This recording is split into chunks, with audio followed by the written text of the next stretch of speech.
గారు కూడా జాయిన్ అయ్యారు. కీర్తన గారు నమస్తే. నమస్తే వర్మ గారు. ఏంటి ఏపీలో జరుగుతున్న అంశాలు, ఆలీ గారిని మీ మీద బరిలోకి దింపే ఆలోచనలు ఉన్నాయట. ఆ ప్రాంతంలో తూర్పుగోదావరి జిల్లాలో ఆయన్ని కూడా ఒక బలమైన అభ్యర్థిగా నింపడానికి ప్రణాళికలు చేస్తున్నారు. ఇప్పటికే అక్కడ ముద్రగడ గారు ఉన్నారు, అలాగే విజయవాడ ప్రాంతాన్ని నుంచి వంగవీటి రాధా గారిని కూడా రెడీ చేస్తున్నారట. సో అంబటి రాయుడు గారు వెళ్ళిపోవడం అన్నది అది పెద్ద ఎత్తున ట్రోల్స్కి గురవుతున్న అంశం. ఏంటి ఇంత త్వరగా ఆయన ఎందుకు వచ్చారు, ఎందుకు వెళ్ళిపోయారు, ఏం జరుగుతుంది అని. సో మీరేమో వ్యూహాలు రచిస్తున్నారట తూర్పుగోదావరి జిల్లా మీద. ముందుగా మీకు అలాగే ప్యానల్ పెద్దలకి 99 వీక్షకులకి నమస్కారం సార్. అంటే ఏం జగన్మోహన్ రెడ్డి గారికి తన సొంత క్యాడర్ నమ్మకపోవడము, ఇతర రాష్ట్రాల నుంచి సినిమా ఆర్టిస్టులను తీసుకొని వచ్చి ఇప్పుడు కంటెస్టెంట్స్ గా నిలబెట్టే పరిస్థితికి వచ్చిందా? అంటే ఇక్కడున్న ఆస్పిరెంట్స్ మేము నిలబడడానికి సిద్ధంగా లేవు, ప్రజల్లో మేము ఫేస్ చేయలేము, వ్యతిరేకత తీవ్ర స్థాయిలో ఉంది, ఒకరిద్దరు జాయిన్ అవుతున్నా వాళ్ళు కూడా మూటాములి సర్దుకొని వారం లోపలే వెళ్ళిపోతున్నారన్న భయంతో ఈరోజు ఆలీ గారి సపోర్ట్ కోరుకున్నారా? అయినా ఆలీ గారి గురించి నేను అంటే వ్యతిరేకించి మాట్లాడను, కానీ ఆలీ గారిని ప్రజలు ఎందుకు నమ్ముతారో జగన్మోహన్ రెడ్డి గారి గురించి కానీ ఆయన క్యాడర్ గురించి కానీ నమ్మడానికి ఆలీ గారు ఏ ప్రయత్నాలు చేస్తారో ఒకసారి చెప్పండి. ఎందుకంటే ఈ రాష్ట్రంలో లేకపోగా, ఈ రాష్ట్ర సమస్యల గురించి ఏ రోజు మాట్లాడకపోగా కేవలం ఏదో ఈ సలహాదారులాగా ఒక పదవి తీసుకునేసి గమ్మని ఇంట్లో కూర్చోన్నాడు ఆలీ గారు.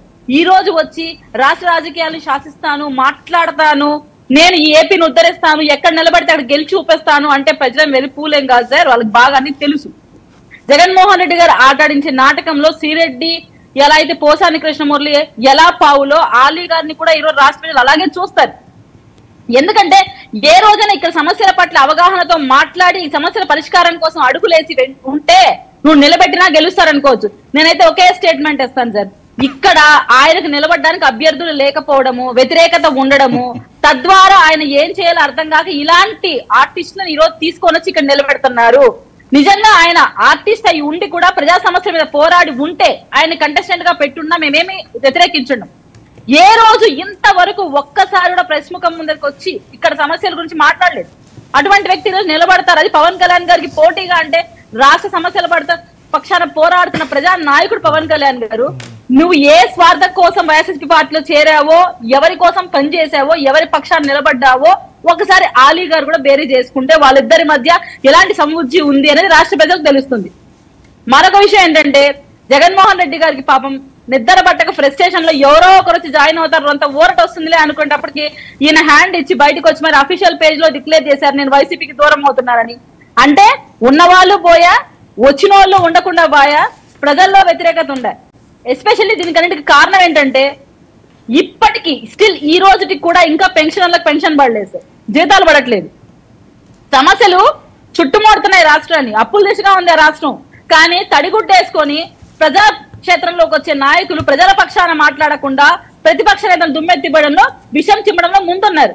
మన రోజా గారు, ఆ అమర్నాథ్ గారు, ఈ అంబటి గారు, అవంతి గారు ఇట్లాంటి వాళ్ళందరూ ముందుకు వచ్చి ప్రజాక్షేత్రంలో ప్రజల పక్షాన మాట్లాడటం జస్ట్ 2-3 మంత్స్ కూడా లేదు ఇంకా టైం.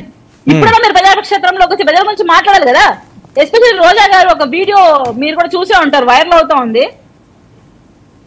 నేను can I play that please? It's your permission Varma గారు.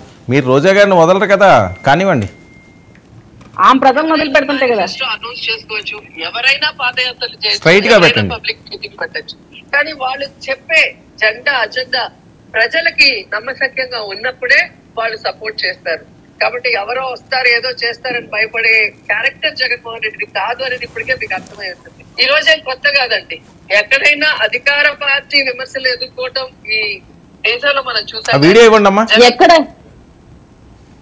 ప్లే చేస్తారా మీరే? ఉందండి, అది ఆల్రెడీ మా దగ్గర ఉన్నట్టున్నది. పీసీఆర్ ఒకసారి ప్లే చేయండి ఆ బయట.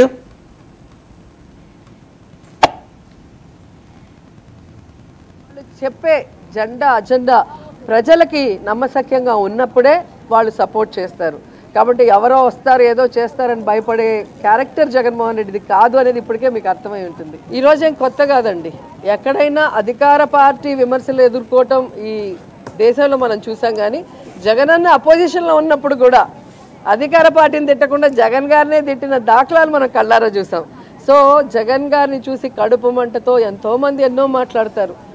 రజనీకాంత్ డైలాగ్ ఉంటుంది కదా, విమర్శించని నోరు ఉండదు, మొరగని కుక్క ఉండదు, మన పని మనం చేసుకుంటూ వెళ్ళిపోవాలి, అర్థమైందా రాజా అని జగన్ గారు అదే చేస్తారు. ఎవరు ఏం విమర్శించుకున్నా తాను చెప్పిన వాగ్దానాన్ని, తాను ఇచ్చిన మాటని నెరవేర్చుకుంటూ సైలెంట్గా ఆయన పని ఆయన చేసుకోబోతున్నారు.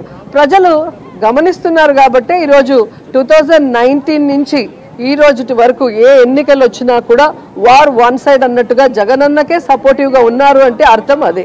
సో వాడెవడో తిట్టాడని మనం తిడితే ఏముంటుంది? నేను తెలంగాణలో నించుంటే అని చెప్పి అన్నిసార్లు చెప్పుంటాడు పవన్ కళ్యాణ్. నించుంటే కదా తెలిసేది. ఆంధ్రాలో నించుంటే 2 చోట్ల ఓడిచ్చారు. తెలంగాణలో పార్టీ నించోబెడితే బర్రె లెక్క కన్నా తీసిపోయాడు.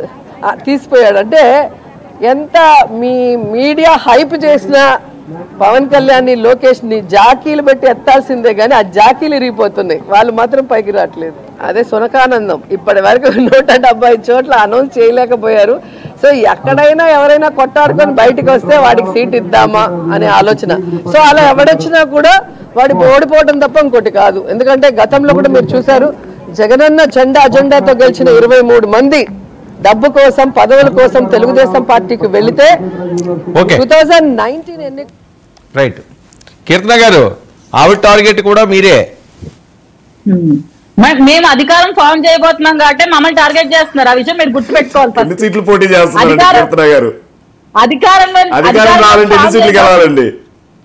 మీ ఛాన్స్ ఇస్తారు సార్ తొందరగా. అధికారం రావాలంటే ఎన్ని సీట్లు గెలవాలండి? మ్యాజిక్ ఫిగర్ ఎంత అండి?